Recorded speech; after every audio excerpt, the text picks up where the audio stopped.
Efésios capítulo 3, do versículo 14 até o 21. Por esta razão, ajoelho-me diante do Pai, do qual recebe o nome toda a família nos céus e na terra. Oro para que, com as suas gloriosas riquezas, Ele os fortaleça no íntimo do seu ser com poder, por meio do seu Espírito Santo, para que Cristo habite no coração de vocês mediante a fé. E oro para que, estando arraigados e alicerçados em amor, vocês possam, juntamente com todos os santos, compreender a largura, o comprimento, a altura e a profundidade, e conhecer o amor de Cristo, que excede todo o conhecimento, para que vocês sejam cheios de toda a plenitude de Deus. Aquele que é capaz de fazer infinitamente mais do que tudo o que pedimos ou pensamos, de acordo com o seu poder que atua em nós, a Ele seja a glória na igreja e em Cristo Jesus, por todas as gerações, para todos sempre. Amém. Irmãos, o tema que eu gostaria de meditar com os amados diz respeito à necessidade que todos nós temos de pastorearmos e de cuidarmos das nossas famílias. E isso é um legado que Deus nos deixou através de Cristo Jesus. Todos nós podemos verificar que realmente família é algo importante. Eu não precisaria aqui falar sobre a importância da família, mas o apóstolo Paulo, ele demonstra isso. E mais do que demonstrar a importância da família, ele diz o que ele estava disposto a fazer pelas famílias. E ele escreve uma carta para as igrejas, e aqui especificamente ele está escrevendo para a igreja cristã da cidade de Éfeso. E assim, ele diz: por esta razão, ajoelho-me e oro pelos irmãos, por toda a família. Então ele olha para a igreja e ele vê famílias. E ele diz que não ora pela igreja, ele ora pelas famílias. Nós precisamos compreender que igreja é família de Deus, instituída e estabelecida por meio do seu Filho Jesus na cruz, por qual nós podemos sermos feitos irmãos dele e por conta disso filhos de Deus por adoção. Esse é o princípio que estabelece a formação da família de Deus, da família cristã. Mas quando nós olhamos para as famílias nucleares, ou seja, aquelas que estão nas casas, que compõem os lares, a gente começa a perceber que elas precisam ser pastoreadas, elas precisam ser cuidadas. E eu tenho certeza que o melhor presente que você já recebeu depois da sua salvação foi a sua família. E para aqueles que ainda não receberam a salvação, eu tenho certeza que o melhor presente é a família. E o que nós temos feito por nossas famílias? Às vezes a gente fica muito preso a um conceito, de uma hierarquia, de uma árvore genealógica, e a gente pensa que família é responsabilidade do pai, é responsabilidade da mãe. Não importa a sua posição na árvore genealógica da sua família. Se você tem uma experiência com Jesus, se você se converteu, então portanto recebeu o Espírito Santo, é através do Espírito Santo que Deus vai fazer uma obra de restauração, de cuidado, de pastoreio na sua família, através de você. Você é a pessoa que Deus escolheu. E às vezes não é você o pai, às vezes não é você a mãe, você é um filho cujos pais ainda não conheceram a Cristo, e a tua família está precisando de um milagre. Não é difícil hoje você olhar para os lares, olhar para as famílias e verificar a necessidade de um milagre. E isso tanto na área espiritual, que é a mais importante, como nas áreas financeiras, econômicas, sentimentais, emocionais. Os consultórios de psicologia estão lotados de casais fazendo terapia familiar. Os psicólogos têm dado uma atenção muito especial hoje, é uma demanda nova que eles estão tendo a adolescentes. E aí a gente olha, filhos. E eu fico pensando, por que os consultórios de psicologia estão tendo esta demanda? E muitas vezes uma demanda sendo apresentada por cristãos. Então eu vejo na palavra de Deus um momento em que o apóstolo Paulo fala de uma questão que é prioridade. Ele fala de oração. Primeiro diagnóstico como pastor que eu posso fazer, segundo a palavra de Deus, é que falta oração nas famílias. E se não falta oração individual, se você não consegue enxergar que você tem orado pouco pela sua família, eu posso dizer que tem faltado oração coletiva. Poucas famílias têm se reunido para buscar a Deus em oração. Eu tenho a alegria de ter sido nascido e criado dentro de um lar cristão, praticante da palavra de Deus. E às vezes eu compartilho com algumas pessoas o quanto foi importante para mim, para a minha vida, e o quanto os meus filhos hoje têm desfrutado disso. Aquilo que os meus pais puderam deixar para mim como um legado. E aí você poderia pensar, mas eu não tive essa alegria, não tive esta bênção. Mas você está tendo hoje a alegria, o prazer, a bênção, a graça de estar sendo introduzido dentro de um lar cristão. Você está tendo hoje a oportunidade de conhecer a Deus. E eu queria te perguntar, você tem passado isso para os teus filhos como sendo o melhor que você já recebeu nessa vida aqui? Porque às vezes, irmãos, nós passamos por dificuldades dentro dos nossos lares. Não é difícil encontrar pais que estão pedindo oração pelos seus filhos, pais que estão preocupados, porque seus filhos estão às vezes enredando pelo caminho do mundo, coisas que os pais já deixaram há muito tempo, e sabem do prejuízo que é em levar parte de sua vida, inclusive a melhor parte, a juventude, provando e desfrutando dos prazeres mundanos, e aí então eles ficam preocupados. É muito fácil você encontrar pais que estão pedindo oração pelos seus filhos, que estão preocupados com os seus filhos, mas irmãos, não é tão fácil assim encontrar pais que estão orando, que estão jejuando, que estão depositando verdadeiramente e continuamente no altar do Senhor a vida dos seus filhos. Quantos casamentos estão definhando, e por conta disso as famílias serão destruídas. E aí alguns pais dizem, mas meus filhos serão meus filhos a vida inteira. Eu vou terminar o casamento, mas meus filhos continuarão sendo meus filhos. Mas o prejuízo na vida dos filhos acontecerá. Não há como negar. Por que isso tem acontecido? Eu entendo que o apóstolo Paulo diz, por esta razão ajoelho-me diante do Pai, do qual recebe o nome toda a família nos céus e na terra. Ele estava verificando essa demanda na igreja do Senhor Jesus. Paulo explica o conteúdo de suas orações, e é importante a gente olhar para o texto e refletir, porque às vezes a gente até ora e diz, pastor, eu oro, mas a questão é como orar, o que falar com Deus, o que pedir ao Senhor. Então a gente vê Paulo explicando o conteúdo de suas orações. Ele pede para Deus fortalecer no íntimo do ser, com poder pelo Espírito Santo. Por que não fortalecer somente por fora? Por que não fortalecer somente naquilo que está sendo uma demanda naquele momento? Paulo pede de uma forma mais profunda.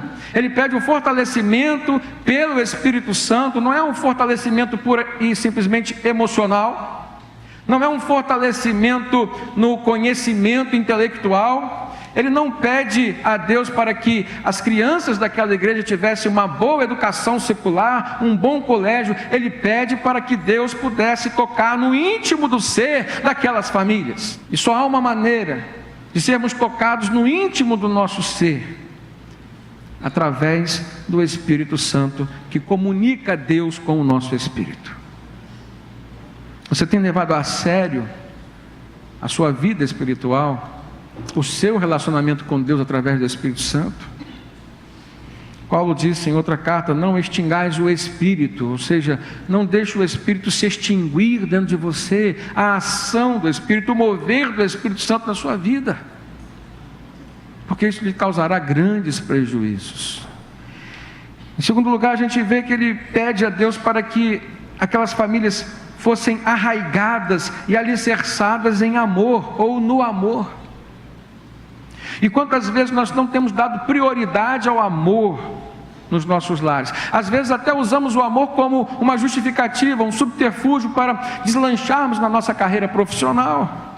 É por amor aos meus filhos, porque eu preciso ganhar dinheiro para dar a eles uma boa educação. Dar aquilo que meu pai e minha mãe não puderam dar para mim, eu quero me esforçar a dar para o meu filho. Aí eu quero te dizer, talvez o teu pai e a tua mãe não puderam te dar uma boa escola, uma boa educação, uma boa faculdade, mas se o teu pai e a tua mãe puderam te dar uma boa educação espiritual, eles te deram o melhor que você poderia receber. Se o teu pai e a tua mãe puderam te dar bom exemplo, puderam viver essa palavra e pregar e ensinar essa palavra a você, eles te deram o melhor que você poderia receber. E é isso que você precisa fazer pelos seus.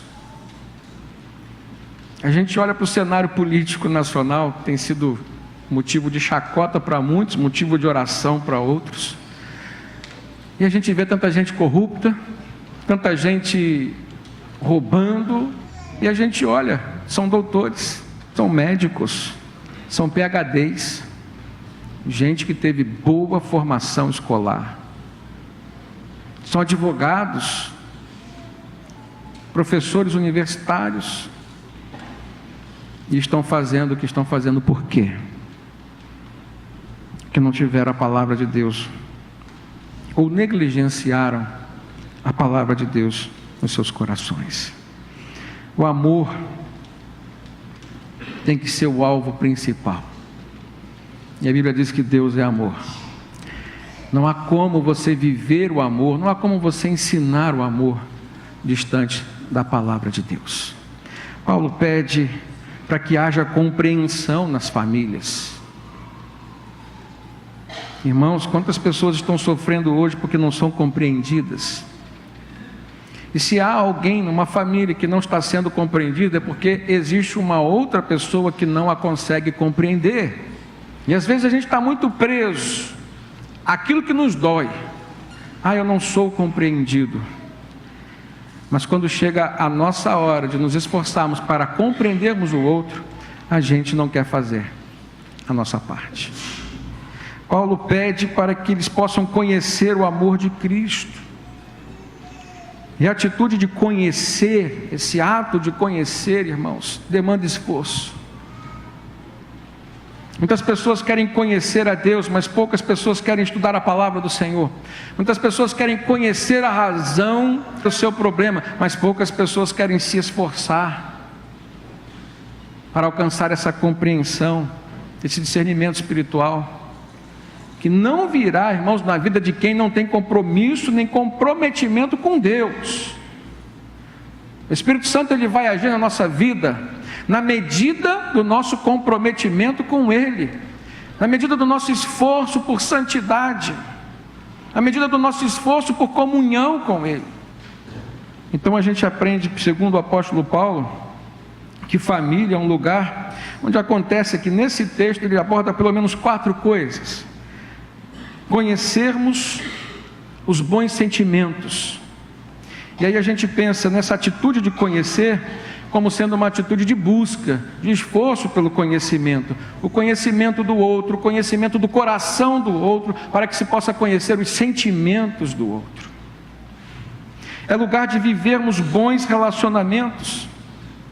Então a gente pensa na atitude de conviver como sendo uma atitude de desenvolver uma boa convivência com os outros. Todos nós queremos desfrutar de uma boa convivência, mas poucos de nós querem fazer o quê? Se esforçar para promover uma boa convivência.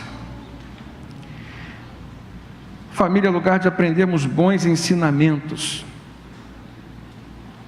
E aí a gente precisa discernir que aonde existe o aprendizado, tem que haver primeiro o ensino. E você, para ensinar, precisa aprender. E você também não aprende se ninguém te ensinar. Família é um lugar de relacionamento. Família é um lugar de correspondência. Família é um lugar de compartilhamento. E às vezes a gente se prende a um formalismo. Às vezes a gente se prende a um método e a gente esquece de deixar o Espírito Santo agir com graça e liberdade dentro de nós. Por estarmos presos aos formalismos, aos métodos, muitas vezes nós perdemos grandes oportunidades, não agimos nos melhores momentos, não conhecemos o coração do outro e, portanto, às vezes falamos na hora errada e queremos ensinar quando o outro não está disposto a aprender. E se a gente deseja realmente melhorar a qualidade da nossa família, a gente precisa discernir que estas 4 coisas precisam estar sempre presentes dentro dela. Você precisa conhecer o sentimento do outro, os bons sentimentos principalmente. Você precisa viver bons relacionamentos, então você tem que conviver, você tem que facilitar essa convivência. Você precisa aprender bons ensinamentos, e se você precisa aprender, você também precisa que alguém te ensine, e se os seus filhos, por exemplo, precisam aprender, é porque você precisa ensiná-los. E você precisa, por último, fazer boas obras, como sendo uma maneira de pôr em prática tudo isso que o Evangelho ensinou para você. A gente sabe, irmãos, que quando nós praticamos, nós aprendemos de uma forma muito melhor. Então eu vejo que a família é um campo fértil para nós vivermos o Evangelho do Senhor Jesus. Família não é uma instituição como muitas pessoas pensam. Eu vejo que pela prática, família é um conceito. É um conceito que na verdade poucas pessoas têm compreendido. Mas eu vejo na palavra de Deus, não somente nesse texto que o apóstolo Paulo diz que ele faz o que é principal, né, orar, a oração é o princípio de todas as coisas, mas ele chama a atenção para que a gente não só ore, mas para que a gente também viva, para que a gente possa praticar aquilo que de Deus nós temos recebido como ensinamento. E Deus faz questão de esclarecer na sua palavra, irmãos, o conceito que ele tem de família. E o primeiro deles é que família é algo que não pode ser estabelecido nem sustentado somente por pessoas. A Bíblia diz, é como se fosse o cordão de 3 dobras, que não se arrebenta com facilidade.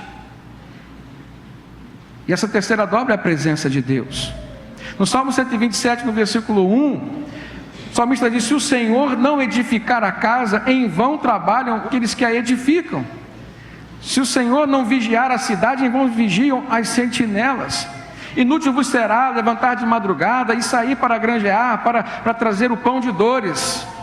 Ou seja, o sustento material da sua família, ele não pode vir só pelo teu trabalho. A proteção da tua família não pode vir somente pela tua capacidade, pela tua habilidade de protegê-la. A edificação da sua família não pode vir somente pelo teu esforço pessoal, até mesmo pelo teu amor, pela tua dedicação por ela.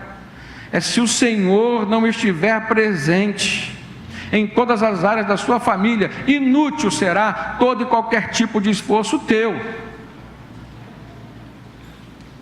Mas se o Senhor estiver presente, não significa que você não precisa edificar a sua família. A Bíblia diz que a mulher sábia faz o quê?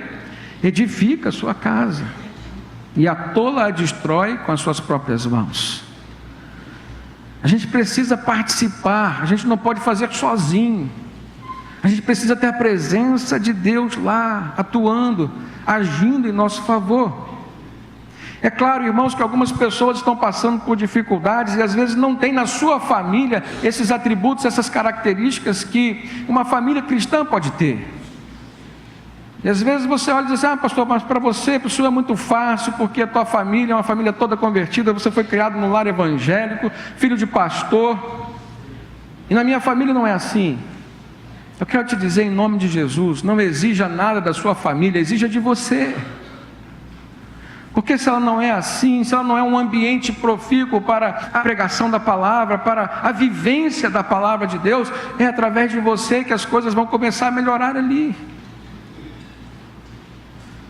Não desista da sua família, mas em nenhum momento aceite caminhar com a sua família e lutar pela sua família sem a presença de Deus, amém? A gente precisa compreender esses conceitos que são fundamentais, mas muitas vezes passam esquecidos, até mesmo pelo nosso viver diário. São tantas as ocupações que às vezes tomam conta do nosso coração. São tantas as coisas que nós colocamos como prioridade, e nos esquecemos, irmãos, de fazer aquilo que realmente é o principal. E quando eu vejo Paulo orando pelas famílias, orientando as famílias, pastoreando as famílias, eu fico pensando, e nós como servos de Deus temos pastoreado as nossas famílias, nós temos cuidado das nossas famílias. O que significa isso, irmãos? Quando Paulo escreveu para Timóteo, o pastor, primeira carta de Paulo a Timóteo, capítulo 5, versículo 8, ele diz: se alguém não cuida dos seus parentes, especialmente os de sua própria família, negou a fé e é pior que um descrente. Esse texto é muito forte, porque é muito fácil a gente encontrar pessoas que estão decepcionadas com os seus parentes, estão decepcionadas com alguém de sua família e, portanto, até já deram as costas para eles. E às vezes a gente encontra motivos reais, porque tem pessoas que são tão difíceis, de nós nos relacionarmos com elas. Tem pessoas que nos traem a confiança várias vezes, e a gente, um descuido, a gente é traído mais uma vez. Mas o que a palavra de Deus nos diz é: não dê as costas para a sua família. Se não é possível você falar, então você ora por ela, mas não desista de pedir a Deus uma oportunidade para dialogar com ela. Se está difícil perdoar, ore a Deus para quebrantar o seu coração, porque o perdão é dever de todo cristão. Lembra da oração que Jesus ensinou? Perdoa as nossas ofensas, assim como nós temos perdoado aqueles que nos têm ofendido. Tem muita gente pedindo perdão de Deus, mas que não tem sido capaz de perdoar o seu irmão, de perdoar o seu esposo, a sua esposa por aquilo que ele ou porque ela falou, de perdoar o seu filho por aquilo que ele fez. Deus não desistiu de mim, Deus não desistiu de você, por isso você está aqui. Por que você vai desistir dos seus? É maravilhoso quando a gente consegue expressar a nossa fé, irmãos, através da atitude de orar incessantemente, através da atitude de falar, de nunca desistir do outro.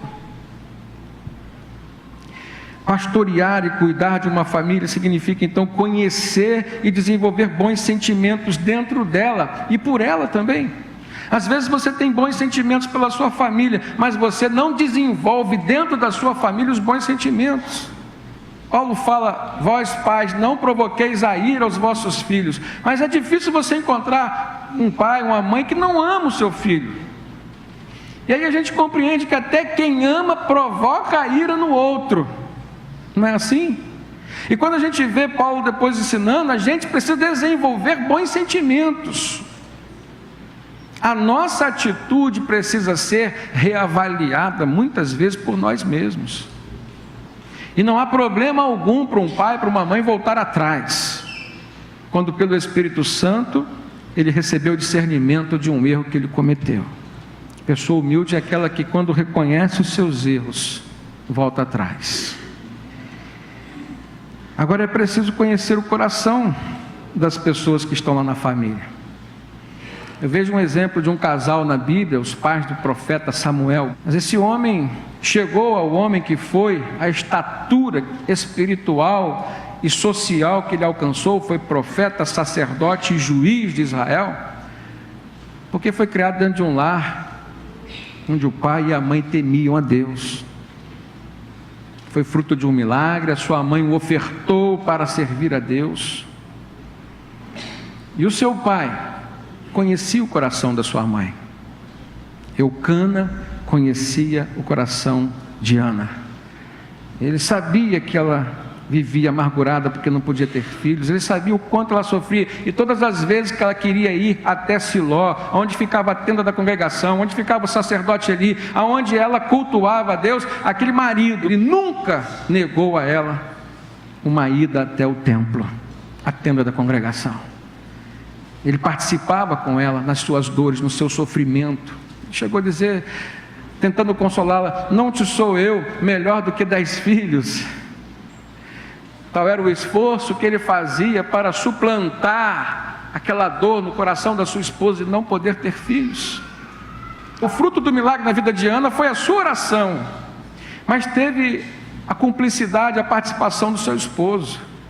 Diz que quando ela saiu ali com a promessa de que seria mãe, os dois de madrugada se levantaram para adorar a Deus, para cultuar ao Senhor. Os dois. Quem conhece o coração do outro e portanto é capaz de pastorear o outro, de cuidar do outro. A gente vê o exemplo de Moisés e Arão, dois irmãos. Moisés não conseguiria ser o grande líder que foi sem a ajuda do seu irmão Arão, e Deus falou que deveria ser assim. E às vezes na sua casa, na sua família, você tem desprezado a força do seu irmão, você tem desprezado o amor do seu irmão, o carinho, a ajuda do seu irmão, e você às vezes nem tem se colocado como o ajudador dele. A gente olha para o exemplo desses dois irmãos, exemplo de colaboração, de lealdade, de fidelidade, de companheirismo. Se a gente olhar para a vida da família de Noé, ele foi o grande protagonista do mover de Deus na sua casa, na sua família, mas os seus filhos, Sem, Cã e Jafé, estavam com ele, foram cúmplices com ele. Ele não faria a arca que fez sem a ajuda dos seus filhos. Foi um exemplo de uma família unida. Não havia só união, havia unidade. Unidade é quando você concentra as forças num único propósito. O Deus que falou ao coração do pai, ele alcançou o coração dos filhos, e os filhos se permitiram serem alcançados por a mesma palavra que Deus deu ao coração do seu pai. Agora a Bíblia também mostra exemplos negativos. Se a gente olhar para a primeira família nuclear que a Bíblia traz como sendo a primeira família da terra, a gente vai ver Caim e Abel, dois irmãos que não se entenderam. Foi justamente o ciúme, a inveja, o complexo de inferioridade que tomou conta do coração de Caim quando Deus rejeitou a sua oferta, e ele viu que Deus aceitou a oferta do seu irmão. Ele se sentiu inferiorizado. Ele tomou atitude errada, ele deveria melhorar, ele deveria se consertar, mas para ele foi muito mais fácil anular o seu, entre aspas, concorrente, que não deveria ser visto como um concorrente. Às vezes a gente vê isso nas famílias ainda hoje, irmãos. A gente fica muito acomodado quando todo mundo está no mesmo patamar, no mesmo nível intelectual, social, financeiro. E aí quando alguém se desponta lá no meio da nossa família, é difícil você ver uma família agindo como realmente deveria agir, todos se alegrarem pelo sucesso do outro. É mais fácil você ver inveja, é mais fácil você ver gente torcer para que o outro volte a ser nivelado como todos, e mesmo que todos estejam às vezes passando uma penúria, passando um aperto, é mais cômodo e mais confortável ver todo mundo sofrendo igual, do que ter uma pessoa abençoada, até mesmo que possa ser canal para abençoar os outros. Então é mais fácil você apagar o brilho do outro do que você se esforçar para brilhar. Infelizmente tem famílias que estão vivendo e sofrendo por conta disso. Se a gente olhar para Jacó e Esaú, exemplo de ambição, mentira. Se a gente olhar para os filhos de Jacó, não deveria acontecer, né? Jacó sofreu dentro da família pela incompreensão dos seus irmãos. Agora ele faz o quê? Ele mostra que ele tinha uma certa prioridade, ele tinha uma certa preferência por um dos seus filhos chamado José. E aí desenvolve um sentimento de competição entre os irmãos. Os irmãos de José não suportaram aquela preferência e quiseram matá-lo. E alguns resolveram não matá-lo, mas venderam José, venderam seu irmão como escravo, e ele foi levado para o Egito. Não há como você pastorear e cuidar da sua família, irmãos, sem você se esforçar para desenvolver bons sentimentos por ela e dentro dela. Uma outra ação que eu percebo: não há como você pastorear e cuidar da sua família sem você promover o desenvolvimento de uma boa convivência entre os familiares. O apóstolo Paulo escreveu aos Gálatas 6, versículo 2, ele disse: levem as cargas uns dos outros, e assim vocês estarão cumprindo a lei de Cristo. Percebam que Paulo compartilha essa responsabilidade, levem as cargas uns dos outros. Ele não escolheu um para levar a carga dos outros. É normal a gente ver numa família aquela pessoa que é tida como arrimo. Talvez você seja uma dessas pessoas que na sua família todos os problemas convergem para você. E às vezes você se sente feliz com isso, você se acomoda, porque você tem sido uma referência. Todas as pessoas quando passam por um problema pedem para você orar. Todas as pessoas que estão passando por um problema recorrem a você, te sobrecarregam. E às vezes você se acomoda, porque isso de uma certa forma alisa o teu ego, te faz se sentir uma pessoa boa, eu sou útil. Só que a palavra de Deus diz, olha, em algum momento você estará sobrecarregado, você vai precisar de alguém para carregar, dividir com você as suas cargas, e você precisa saber disso, você precisa saber dos seus limites. E é errado você ficar aceitando essa sobrecarga sem conscientizar o outro de que ele também precisa desenvolver a vida espiritual dele. Nós estamos, apesar de sermos aquelas pessoas como referência na nossa família, estamos errados por queremos continuar sendo aquela única referência. Eu preciso desenvolver na minha família outras referências. Até quando meu filho vai me ter para orar por ele? Até quando meu filho vai me ter para ser conselheiro dele? Vai chegar o momento que ele vai ter os filhos dele. Vai chegar o momento que eu me despedirei dele dessa vida aqui.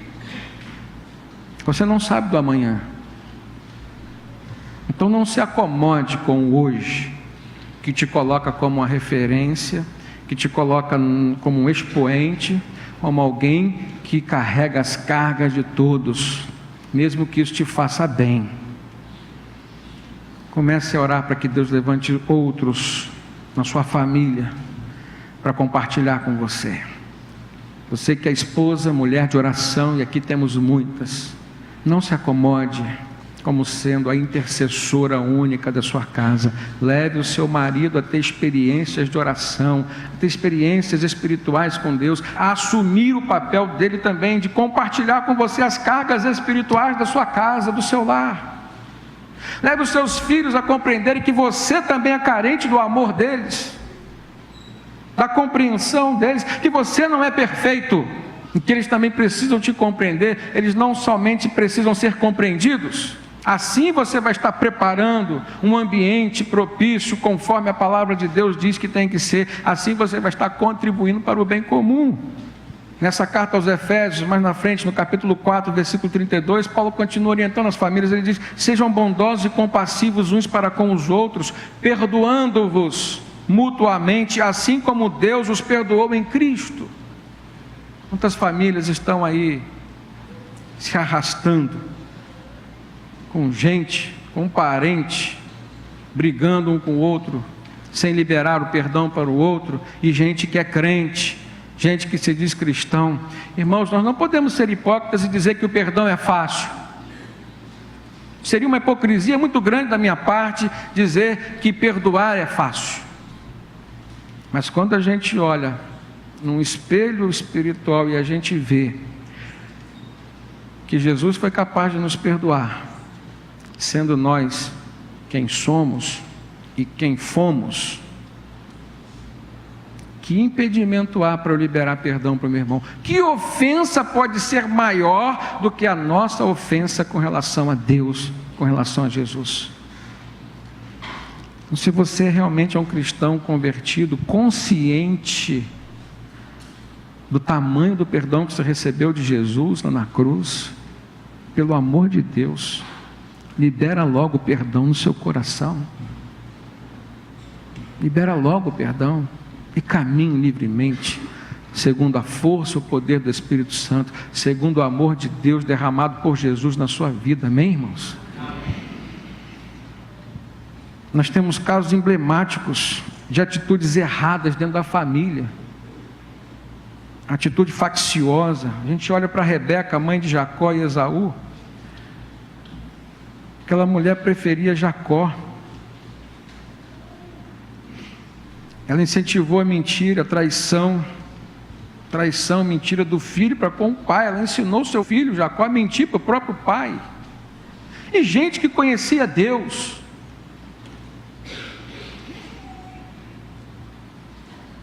A gente olha para Jacó e vê que ele foi capaz de dar um presente que não fez para nenhum dos outros filhos, mas fez para o seu filho José.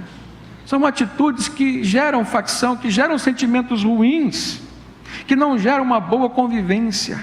E aí eu te pergunto, quais têm sido as suas atitudes? Irmãos, é muito fácil para nós falarmos, refletirmos, mas o que nós precisamos fazer é sair do campo do discurso, sairmos do campo da reflexão, e partirmos para a prática, para mudarmos. Você precisa sair daqui hoje, eu preciso sair daqui hoje e mudar a minha vida.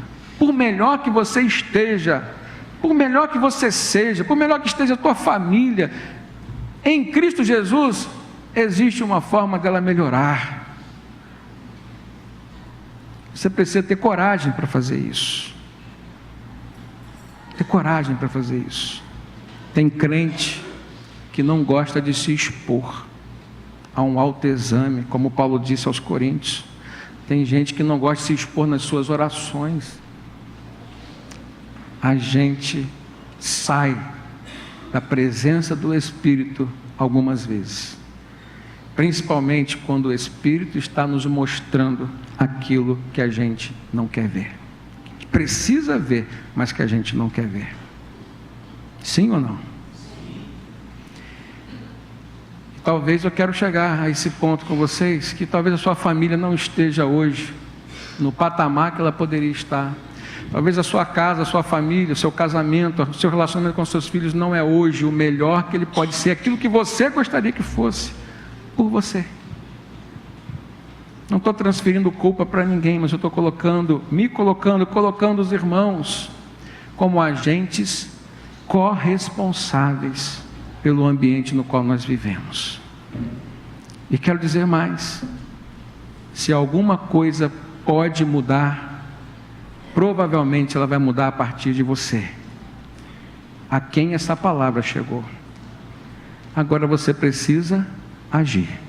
Amém?